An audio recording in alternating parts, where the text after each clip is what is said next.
The TitanTech office was buzzing with stress. The biggest client, Green Future, had called an emergency meeting.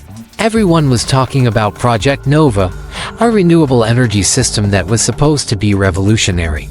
But there was a problem. The system wasn't working, and no one could figure out why.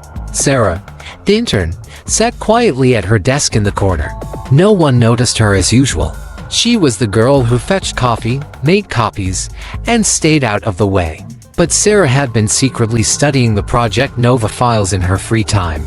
She had seen something that didn't look right, but who would listen to her? She was just the intern.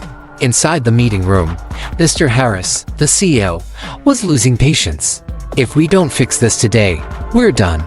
Does anyone have a solution?" he asked, his voice sharp. Sarah heard his words through the glass walls. She hesitated, then stood up, clutching her notebook. The room went silent. All the eyes turned to her. Excuse me," she said nervously. "I think I might know what's wrong with the system." Mr. Reynolds, one of the managers, raised an eyebrow. The intern.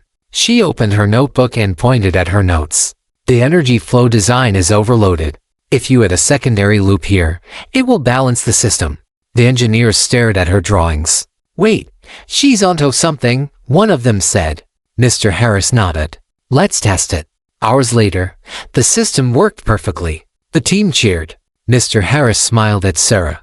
"Well done, Sarah. You just saved the project." Sarah couldn't stop smiling. For the first time, she wasn't just the overlooked intern. She was someone who made a difference. But this was only the beginning.